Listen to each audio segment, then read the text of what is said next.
தேனரி அப்படி சாப்பிட்டோம். இன்னைக்கு என்ன சாப்பிடுறோம்? Chicken rice, mutton rice, fry rice, noodles, burger.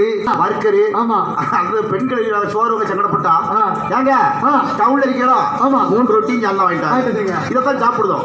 அதாவது இந்த பாஸ்ட் ஃபுட்டா சாப்பிட்டு பாஸ்டாவே போயிடும். என்ன நம்ம பழதெல்லாம் மறந்து வச்சு ஆமாண்ணா உணவே மருந்து தம்பி இருந்துச்சு. மருந்தே உணவே. ஆமா அன்னைக்கு கௌரவத்துக்கு போயிருச்சு சக்கரை நோய் பிடிக்கும். ஆமா அதனால அந்த காலத்துல நம்ம ஆட்சி மாதிரிலாம் 10 குழந்தை பார்த்தாங்க. ஆமா நம்ம அம்மா மாதிரிலாம் 10 குழந்தை எல்லாமே சுகப்பிரசவம் தான். ஆமா ஆரோக்கியமா இருந்தாங்க. ஆமா அன்னைக்கு ஒரு குழந்தை பார்க்க முடியுதா? 4 வாட்டர் ஆமா ஒரு அருமாட்ட தண்ணி கொடுத்து எடுக்காத பையா போதை அப்படிங்க. ரத்தம் ஏத்தணும் சங்கரவேலூர் டாக்டர் இருக்காங்க. அன்னைக்கு போனோடனே ரத்த ஏத்த ஆள் கொடுத்துருக்கியா அப்படி மாறி போச்சு. அண்ணா அன்னைக்கு இயற்கையான சாப்பாடு சாப்பிட்டோம்.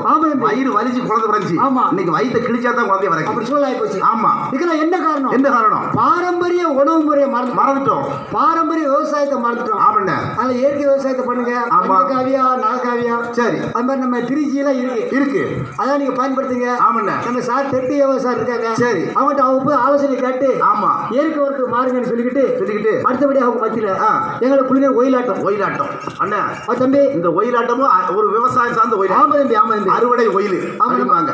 அதாவது ஒயிலையும் சரி பல விதமான ஒயில் இருக்கு. ஆமா மதுரை பக்கம் போனோம் அப்படின்னா சரி ராமாயண ஒயில் சொல்லுவாங்க. ராமாயண ஒயில் ஆமா அப்படி ராஜபாளையம் பக்கம் வந்தோம் அப்படின்னா சரி நம்ம விவசாயம் சார்ந்த அறுவடை ஒயில். சரி சங்கர் ஒயில் பக்கம் வந்தோம்னா சங்கை ஒயில். ஆமா அதே மாதிரி தூத்துக்குடி பக்கம்